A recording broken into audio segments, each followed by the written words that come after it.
Ya son 30 minutos, ¿no? Sí. Bien, aquí recuperamos el segundo resultado al que habíamos llegado. En este modelo, la oferta de trabajo de cada miembro del hogar es constante y no depende del salario, ya lo habíamos puesto, ¿no? Entonces esto decimos que no es coherente con la evidencia empírica, ya que en la realidad las horas trabajadas y el empleo son procíclicos. Y después en el tercero, que el salario es altamente procíclico. Pasamos a indagar propiamente lo que son las fluctuaciones de la producción, ¿sí? Entonces, dice que las fluctuaciones de la producción van a depender en forma fundamental de la dinámica de la tecnología y del comportamiento del stock de capital, ¿sí? Eso vamos a verlo de la siguiente forma, lo podemos entender. Sabemos que la función de producción, ¿sí?, es de este tipo.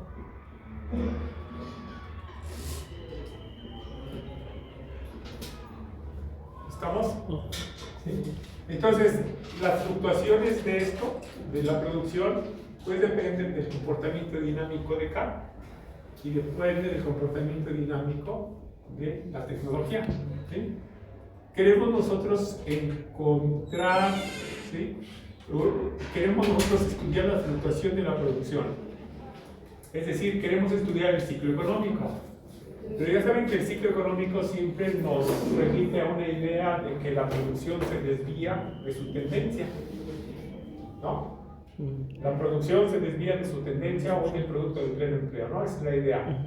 Son desviaciones de la producción real respecto a su tendencia de crecimiento o del producto del pleno empleo, ¿sí? Entonces, digamos, retengan esto. Si vamos entonces a buscar las fluctuaciones de la producción, nos tenemos que concentrar o tenemos que iniciar con qué determina la producción, y la producción queda determinada por K y por el trabajo efectivo, ¿sí?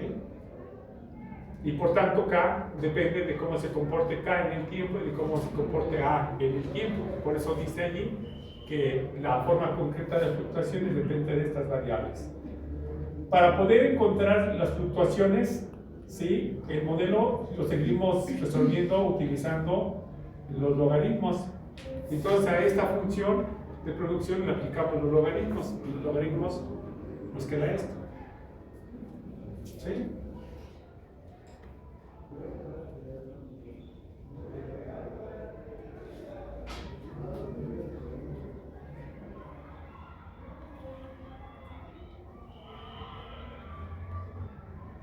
Entonces esta es la función de producción, pero en términos logarítmicos, ¿ok?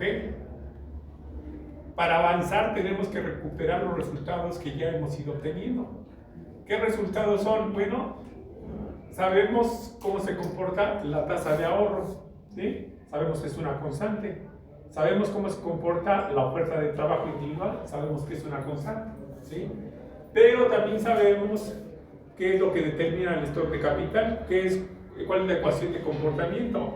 Esta que tienen aquí, esta ecuación nace de que sabemos que KT más 1 es igual a ST por YT. Esto es lo que obtuvimos en los supuestos, ¿sí? Por tanto, si nosotros rezagamos un periodo, aquí tenemos T, y aquí tendríamos S, T menos 1, y aquí tendríamos T menos 1. ¿Por qué rezagamos esta expresión que ya sabemos? Porque aquí lo que ustedes tienen no es KT más 1, es KT, ¿sí? Entonces lo rezagamos y ya tenemos. Entonces ves cómo es S, YT menos 1. Pero esta S es constante, ¿no? Se gorro. Aquí en este PDF no se le puso el gorro, pero bueno, ya se le quitó la T, ¿sí? Lo mismo para la oferta de trabajo. La cantidad total de trabajo es igual a la oferta de trabajo de los individuos por la cantidad de población. Pero la oferta de trabajo es constante, ¿sí? Entonces ahora lo que hacemos es simplemente sustituir KT en esta ecuación, ¿sí? Entonces cuando tú sustituyes KT tienes logaritmo natural de s en yt menos 1. Por eso cuando desarrollas el logaritmo es alfa, logaritmo natural de s, más alfa por yt menos 1. ¿Ok? Seguimos más 1 menos alfa, logaritmo natural de AYT. Simplemente está quitando el paréntesis, ¿sí? Y aquí está suponiendo, aquí LT, es ¿no?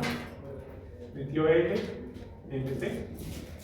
Por eso aquí lo que les queda, logaritmo natural de L más logaritmo natural de LT, ¿sí? Pero está multiplicado por 1 menos alfa porque está aquí,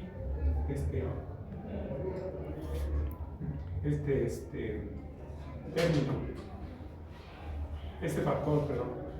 Y bueno, pues ya se aplican todos y nos quedamos hasta aquí, ¿no? Entonces vean, primero metemos lo que sabemos de K y metemos lo que sabemos de LT. Cuando llegamos aquí tenemos una variable que es logaritmo natural de AT, ¿sí? AT es la tecnología, pero sabemos nosotros que AT es Euler, ¿se acuerdan? Euler igual a más GT más a gusanito T. Si tú aplicas el logaritmo natural de esto, tienes el logaritmo natural de AT y tienes A barra más GT más a gusanito T. Y esto que tienes aquí, tienes el logaritmo natural de A, aquí lo tienes, ¿no? Simplemente te sustituyes. Nos pasamos a la siguiente. Bueno, perdón, aquí. Y lo último NT, pues ya sabemos de aquí, ¿no? Que NT, ¿sí? NT, también sabemos que NT es igual a Euler, cantidad de población inicial, más NT, donde es la tasa de crecimiento de la población. Si aplicas el logaritmo natural ya esto, te queda N barra más NT, que es lo que tienes aquí. ¿Sí? Pasamos al siguiente. Y bueno, ahí está la ecuación 18 totalmente expresada.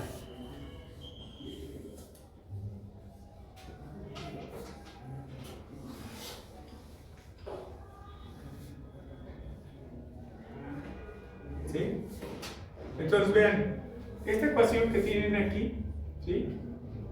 Reitero, ya metimos en esta ecuación lo que es K, lo que es la cantidad de trabajo, lo que es la tecnología, y simplemente hicimos los logaritmos naturales, ¿correcto?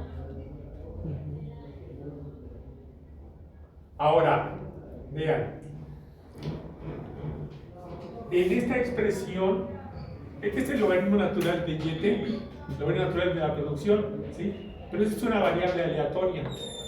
¿Por qué es una variable aleatoria? Porque tiene componentes aleatorios. ¿Cuál es el componente aleatorio? Acuérdense que hay la perturbación tecnológica aleatoria, ¿sí? Entonces, si esto es una variable aleatoria, automáticamente esto la convierte en una variable aleatoria, ¿sí? Pero ahora vean lo siguiente, piensen. Ahora, sáquenle, consideren un rezago de un periodo. ¿Qué tendrían aquí? Ln y t-1, ¿sí? Y aquí tendrían A gusanito t-1. Entonces, el logaritmo natural de t-1 con todos los demás, pero con A gusanito t-1 es una variable aleatoria, ¿sí? Luego, entonces, esta también es un componente aleatorio. ¿De quién es el componente aleatorio? De este, ¿no? Entonces, el logaritmo natural de YT tiene este componente aleatorio y tiene este componente aleatorio. Todo lo demás son partes determinísticas, ¿sí?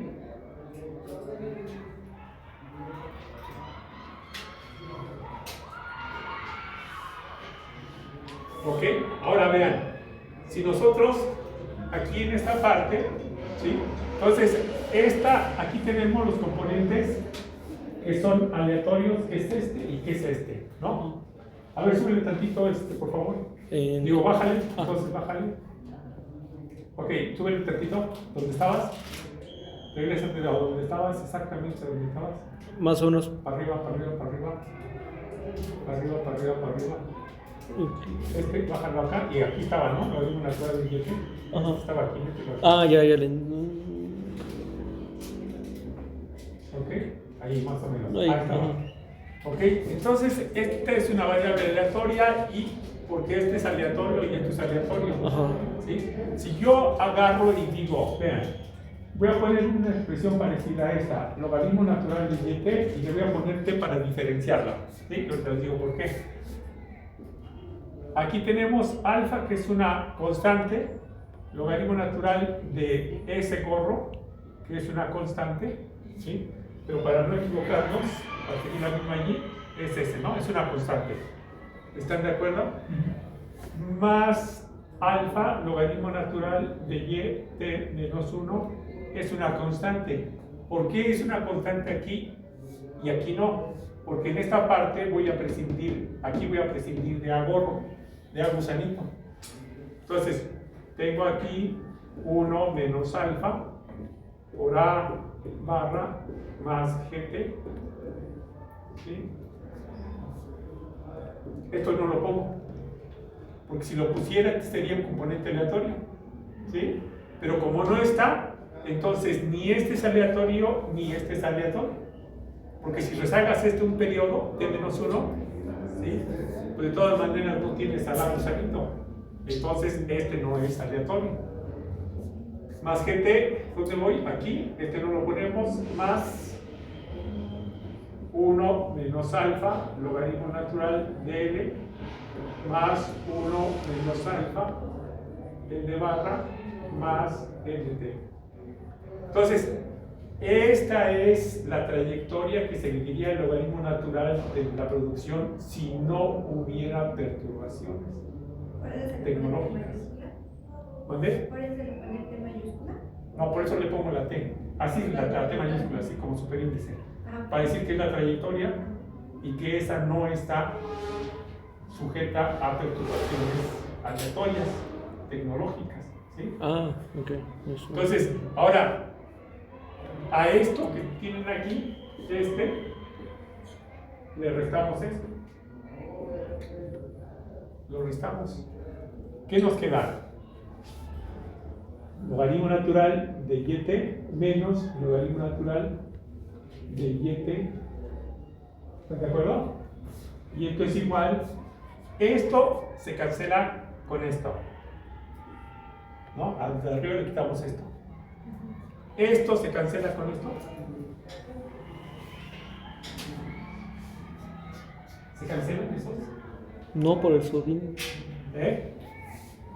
¿Se cancela? ¿Por el superíndice? No se cancela. ¿Por qué no? Porque es diferente. Porque es diferente.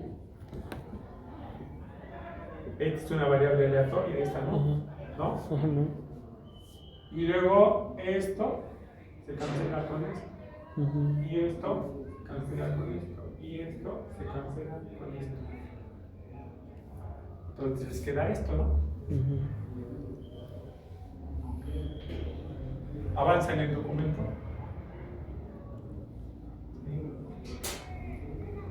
Ok. Bájale un poquito.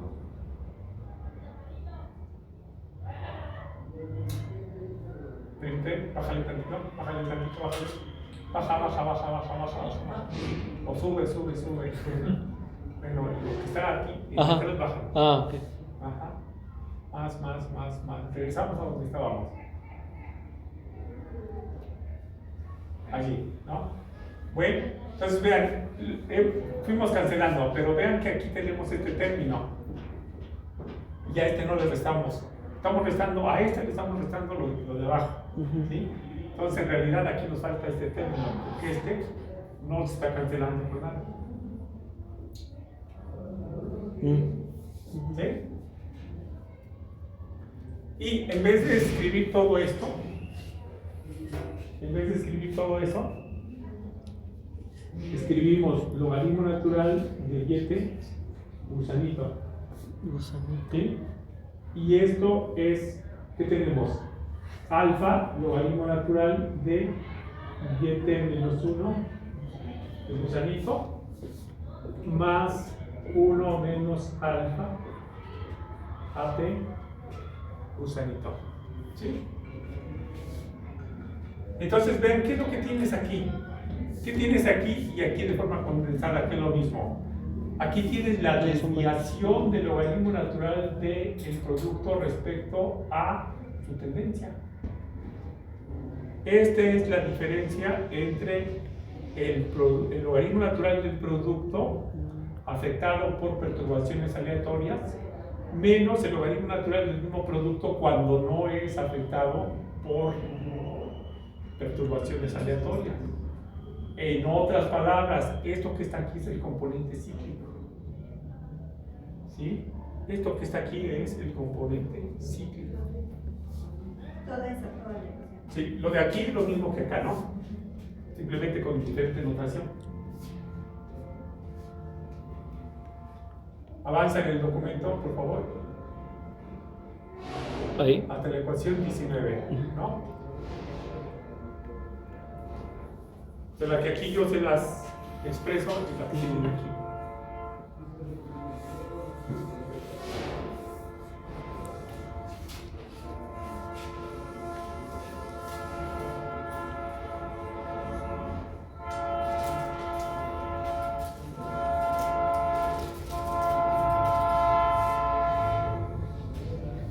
¿Ok?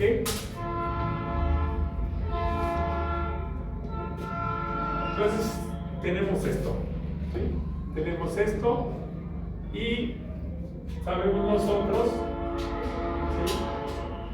Sabemos nosotros que, bueno, primero tenemos esto y a lo que queremos llegar es a una ecuación como es la 20, donde solamente aparezcan los Y-gusanitos, es decir, donde solamente aparezcan los componentes cíclicos. Entonces, para llegar ahí, pues primero tenemos que recordar, ¿sí?, que tenemos aquí nosotros, donde Y tiene la diferencia, el valor que tiene ese componente lógico, no, es decir, esto, ¿no? Lo que tenemos aquí. En todos los periodos, para ver qué no dice cuestiones sobre el comportamiento de producción, observen que la ecuación se cumple en todos los periodos. Entonces lo que hacen aquí es simplemente rezagarlo, ¿no? Lo rezagas un periodo y ya está rezagado. Pero sabes tú que 1 menos alfa, ¿sí?, A gusanito T menos 1, ¿sí?, ¿de dónde lo vas a obtener? Lo obtienes de este mismo. La ecuación 19. ¿Qué es lo que haces? La rezagas un periodo, entonces te queda T menos 1, T menos 2, T menos 1. Y la despejas. Te quedas aquí. ¿No? Sustituyes en la propia 19 y finalmente te va a quedar la ecuación 20. ¿Y qué es la ecuación 20? Es una ecuación en diferencias de segundo orden, ¿sí? Y esta ecuación es la que te explica o te genera el ciclo económico en el modelo del ciclo económico real. Todas las ecuaciones, todas las condiciones, todas las maximizaciones, todo está resumido finalmente en la ecuación 20. ¿Sí? La desviación del logaritmo natural de la producción respecto a su tendencia, ¿sí?, puede ser explicado por una combinación lineal de la desviación del logaritmo natural de la producción respecto a su tendencia del periodo anterior y de dos periodos anteriores, ¿sí?, más un término totalmente, un término donde tenemos el ruido blanco, ¿no? Entonces, esta es la ecuación final de nuestro modelo. Avanza, por favor. ¿Ok? Entonces, aquí lo que se va a decir es de que vamos a ver cómo funciona el modelo. Si se supone que alfa es un tercio, te le da valores, alfa un tercio, De hecho, pero no son arbitrarios. Yo en algunas ocasiones les he dicho que si ustedes ven, por ejemplo, libros antiguos de macro, ¿sí? Quiero decir de ediciones primeras, ¿no? De ya de los 70, les viene esto, por ejemplo, ¿sí? Y esta alfa es la participación del capital en la producción. Entonces, cuando en algunos libros de aquella época les ponen así, Por medio. no es arbitrario. En aquellas épocas el capital tenía de participación en el producto 1/3 del valor del PIB y el trabajo tenía 2/3. O sea, 2/3 del PIB se iban al trabajo, ¿sí? Por supuesto, aquí en el capital 1/3 de la producción del PIB se va, pero los dueños del capital son un poquito, ¿no? 2/3 más del PIB, pues aquí está toda la población. Bueno, pero eso no importa aquí. Aquí lo que quiero hacer énfasis es que estos parámetros no son tomados arbitrariamente, sino que hacen referencia a estudios en donde se han determinado estos valores, ¿sí? Y aquí tienes el otro valor, que es el valor de ROA, que recuerden que ROA es la proporción de la perturbación anterior que tiene efecto en la perturbación del periodo actual, ¿sí? Bueno, se suponen esos. Y después aquí esta perturbación aleatoria, ruido blanco, ¿sí? Y se sucede una única ocasión. Es decir, en un periodo sucede y ya no vuelve a suceder, ¿sí? No es de que periodo tras periodo, no, nada más aquí se está suponiendo que en un periodo el valor de la, ¿cómo se llama? De la perturbación tiene esto, ¿sí? Con esto nos vamos a la ecuación 20 y sustituimos en T, alfa vale 1/3, ¿no? ROA, 0.9 y así, ¿no? 0.9, 1/3, 1 menos 1/3, ¿sí? Y este E es todo esto, ¿sí? Con eso puedes generar una simulación. Adelante, avanza en el documento. Avanza, avanza, avanza. Y es lo que tienes aquí. Con esos datos haces la simulación para varios periodos, ¿sí? ¿Y qué obtienes? Bueno, en el periodo 0, pues estás, digamos, estás en la tendencia, ¿no? Pero después viene una perturbación, ¿sí? Del tipo que estamos ahí manejando, y entonces se desvía de su trayectoria determinística y tiene este valor el componente cíclico. Después, en el segundo periodo, ¿sí? En el segundo periodo ya vale 1.23, ¿sí? Estaría aquí, ¿no? 0, el periodo 5. El periodo 2 estaría por aquí y vale 1.23, ¿no? Para el periodo 3, pues ya cayó a 1.22. Aquí está el hecho, ¿no? Y comienza a disminuir todo, ¿sí? Eso es lo que nos está dando el modelo que estamos considerando. ¿Cómo se comportaría el componente cíclico? Primero sube mucho y después viene hacia abajo. Ya cuando llegamos aquí quiere decir que la variable otra vuelta está en su tendencia determinística, ¿sí? Cuando está aquí, en estos valores, está desviado de su tendencia determinística por efecto de la perturbación. Súbele, avanza en el documento, perdón. Bueno, aquí ya vienen los, cómo se hace el cálculo, que es álgebra, ¿no? Cómo se van haciendo. ¿Ok? Avanza, por favor.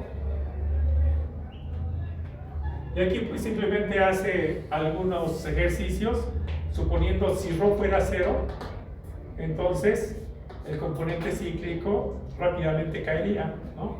A medida que va aumentando ρ, el componente cíclico aumenta y tarda más tiempo en llevarte a la tendencia, ¿no? O a no desviarse de la tendencia. Ajá. Súbele, avanza.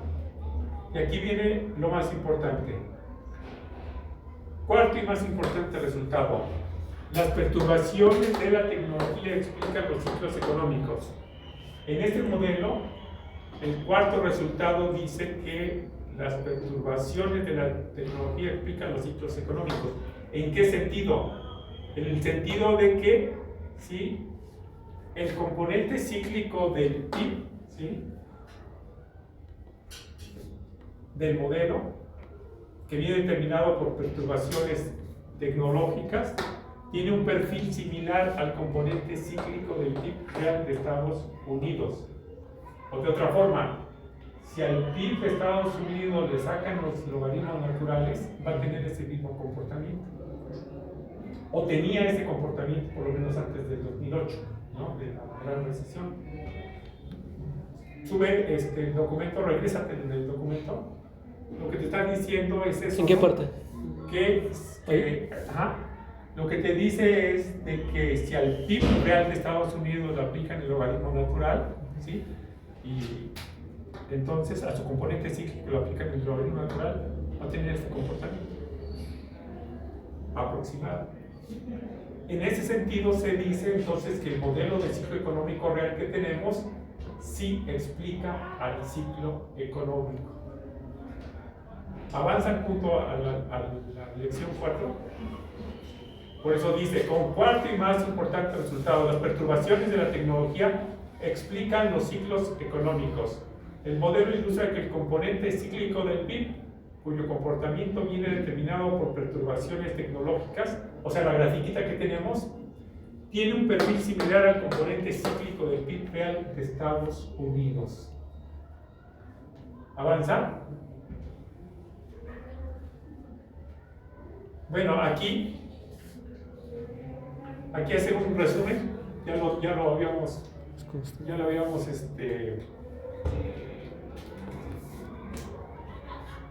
hecho referencia a eso. Tasa de ahorro constante, oferta de trabajo constante, el salario real exactamente procíclico, ¿sí? Y las tres implicaciones resulta que están en contra de la evidencia empírica. La evidencia empírica no dice que la tasa de ahorro es constante, o mejor dicho, no dice que el consumo sea igual de volátil o que cambie igual que la inversión. La evidencia empírica no dice que la oferta de trabajo sea constante. La evidencia empírica no dice que el salario es realmente altamente procíclico, dice lo contrario. Pero la evidencia empírica sí está de acuerdo con la implicación del modelo, de que el ciclo económico del modelo es parecido al ciclo económico de Estados Unidos, al menos en el momento en que se hizo el estudio. Adelanta. Ahora aquí viene algo, bueno, ya tienes el modelo, pero el modelo tiene fallas, ¿no? ¿Cuál es la falla? Pues las tres primeras. ¿Qué hacer para que el modelo mejore? Bueno, aquí te lo dice, ¿no? Para que el modelo mejore, se puede hacer o se puede suponer que delta es menor que 1. ¿Qué es delta? La tasa de depreciación. ¿Qué supusimos nosotros? Que se depreciaba totalmente el capital. Pero la realidad es que no, el capital no se deprecia totalmente en un periodo. Entonces lo real, o lo más apegado a la realidad, sería suponer ahora que esa tasa de depreciación es menor que 1, ¿no? Ahora en la realidad está el gobierno y el gasto público, ¿no? Entonces lo puedes introducir y puedes asumir que sufre algún tipo de perturbación aleatoria. Entonces, en resumen, si metes que la tasa de depreciación es menor que 1 y metes al gasto público con perturbaciones, ¿sí?, el modelo se mejora, ¿sí? Se mejora, pero se complica. Al introducir estos supuestos, el modelo ya no se puede resolver de forma analítica, sino utilizando métodos numéricos por simulación. ¿Sí? O sea, ya no podemos, así como ahorita, llegar a la ecuación 20 haciendo todo el tratamiento matemático. sino que tienen que utilizar métodos numéricos por simulación, ¿no? Meter su modelo y utilizar el MATLAB o utilizar el matemática. ¿Avanza?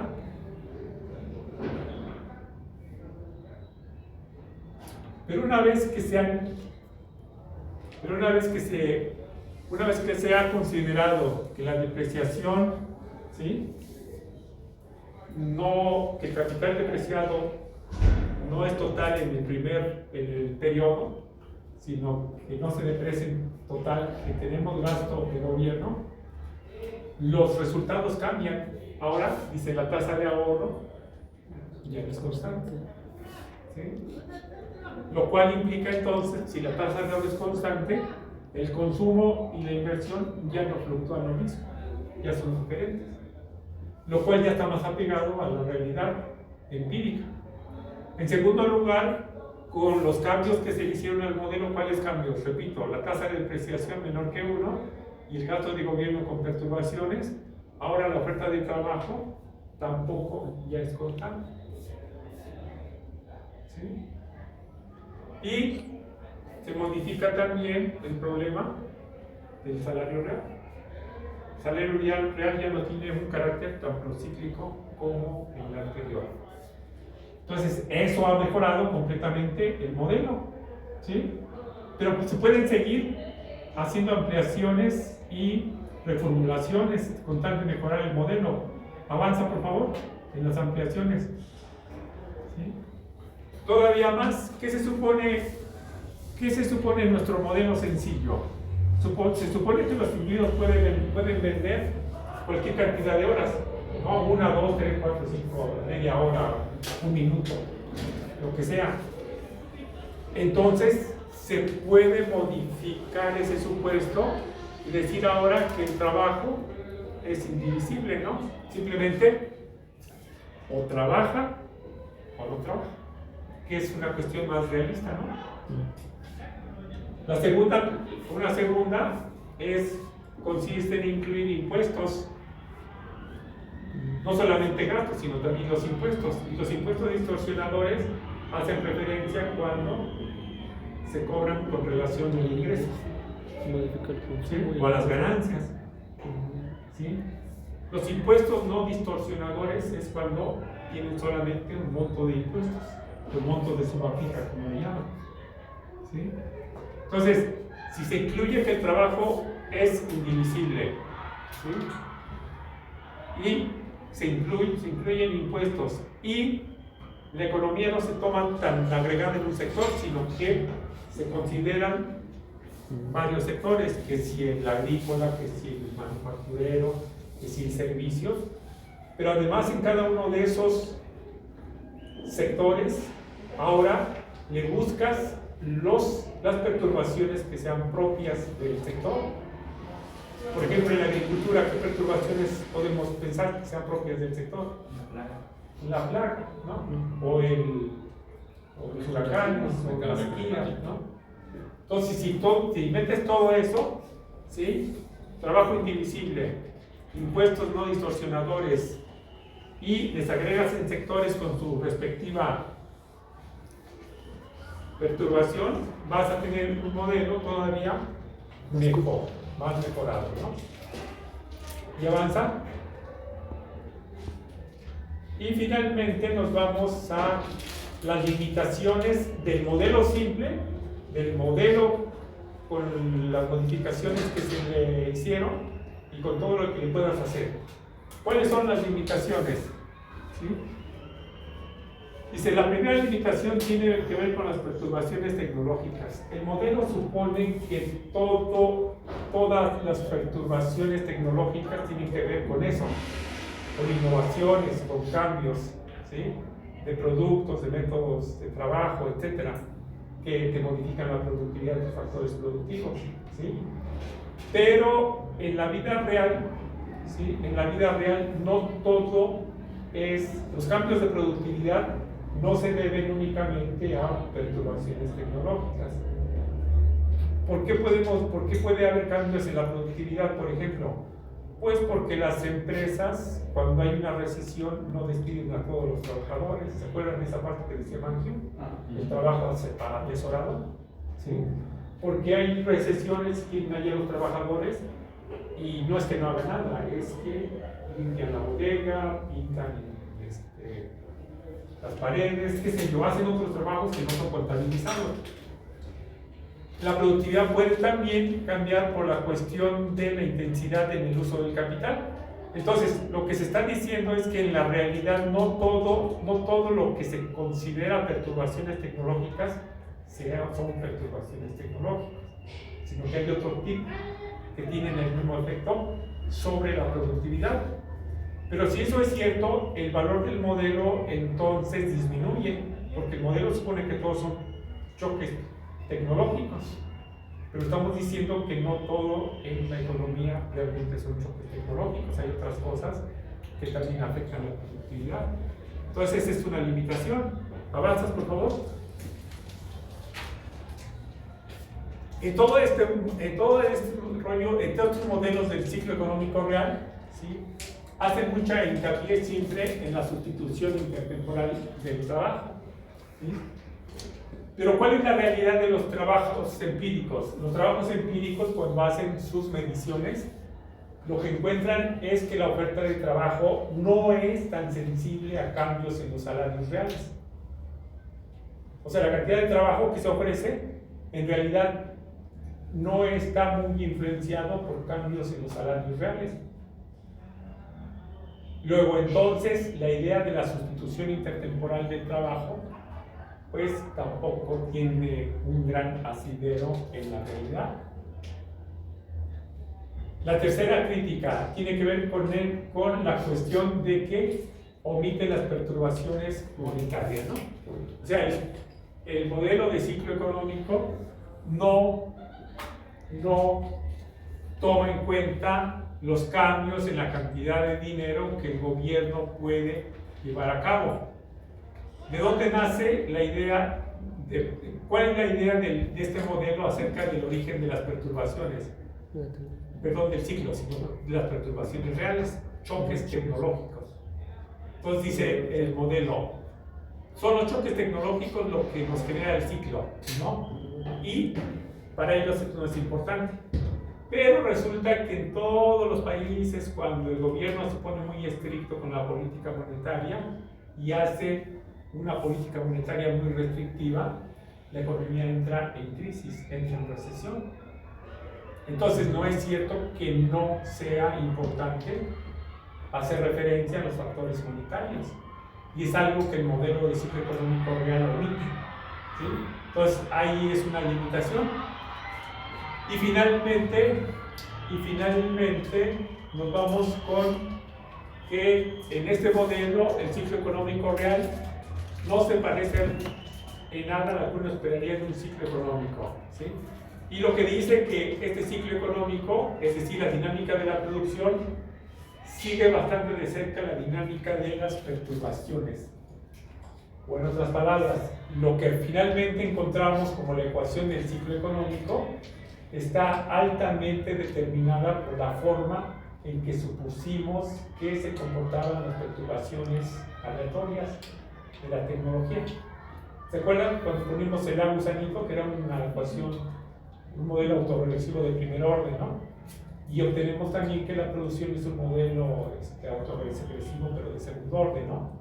Entonces, el ciclo económico se ve afectado, ¿sí?, o está altamente determinado por la forma en que se está suponiendo que se comportan las perturbaciones tecnológicas.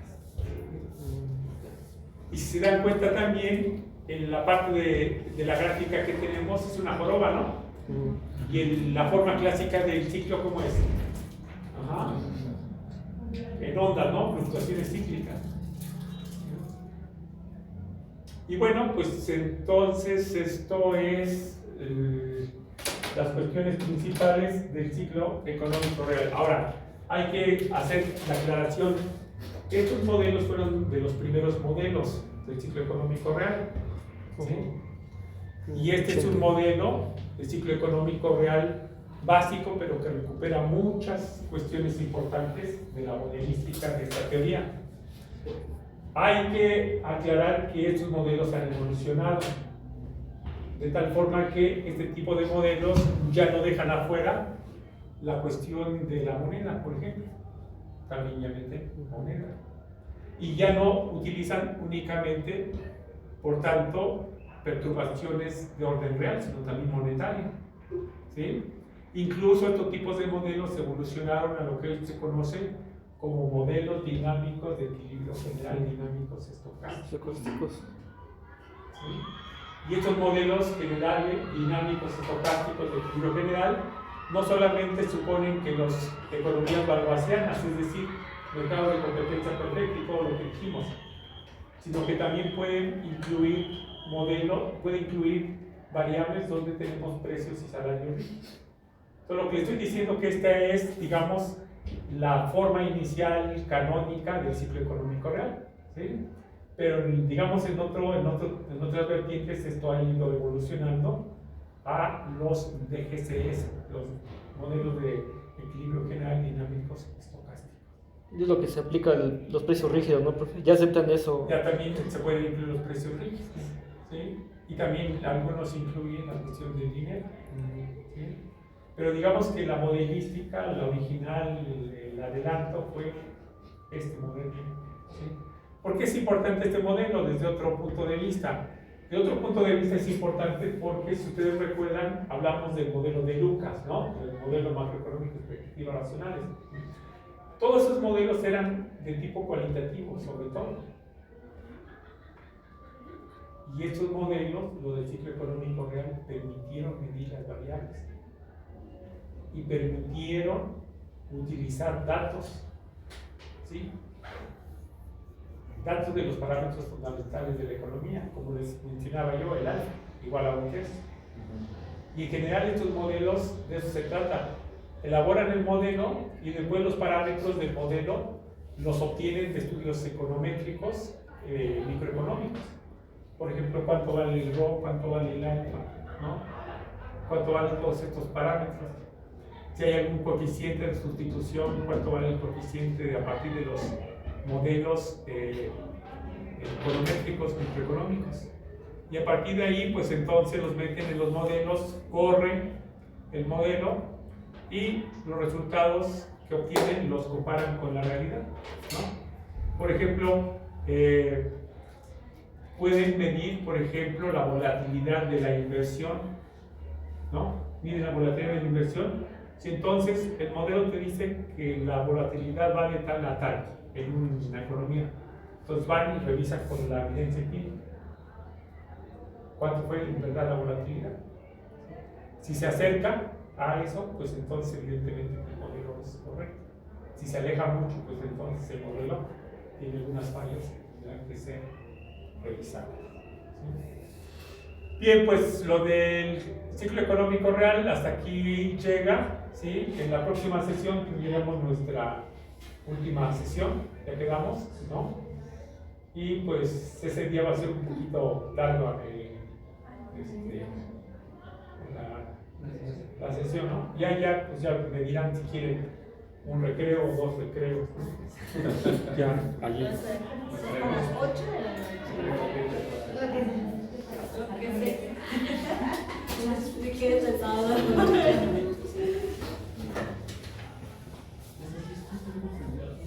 acaso 8 en 4.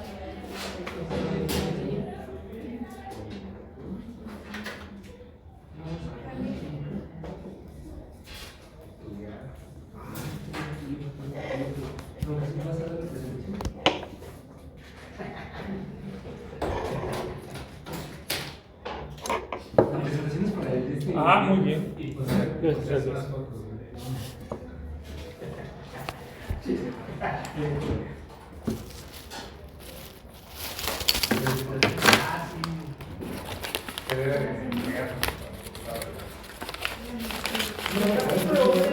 Estaba leyendo lo de Sidorowski, que nos encargó. Tengo duda porque ese método, bueno, se maximiza una función de utilidad con una integral. Estaba revisando si ese método se utiliza por la regla de Leibniz. No, tiene que utilizar el hamiltoniano. Ah, ok, Antonio. Es control óptimo. Ah, entonces control. Ok.